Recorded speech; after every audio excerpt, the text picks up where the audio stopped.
Tingnan nyo, mukhaan nyo. Diba? May picture tayo na wala siyang bigote at saka balbas.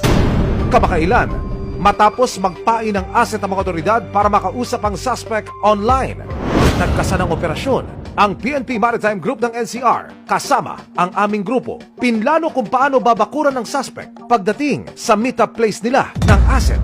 Yung mga lalapit sa subject natin, kayo na, mga intel.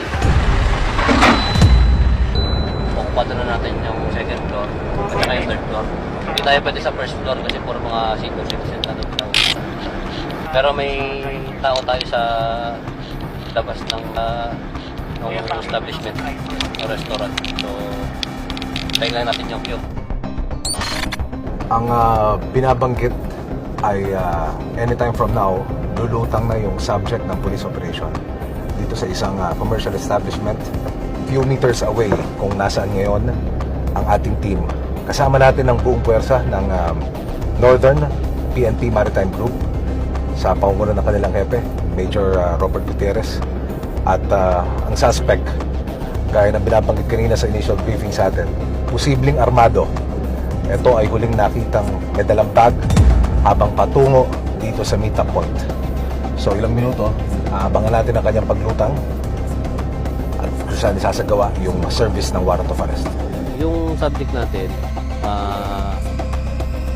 ka-video call niya yung ating agent.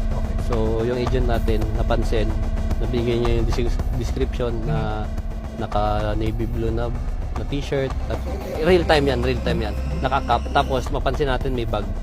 So yun nga yung suspecha natin, baka may dala niya yung caliber 45 niya. So pinag-ingat natin yung mga kasama natin. Makalipas sa mahigit 30 minuto, wala pa rin ni Anino ni Giovanni.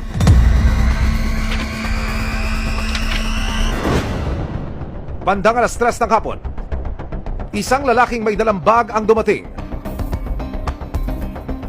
Kumpirmado siya ang target na si Giovanni Mundin. Maya-maya pa, nagbigay ng hudyat at umaksyon ang mga operatiba. Sino nasa message? Messenger? Meron? Bakit?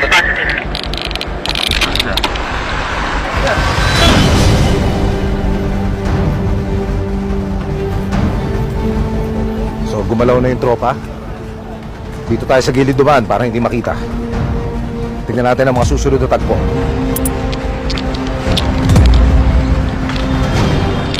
Nag-aantay lang ng green light and go signal pero positive. Naroon na yung tao sa second floor.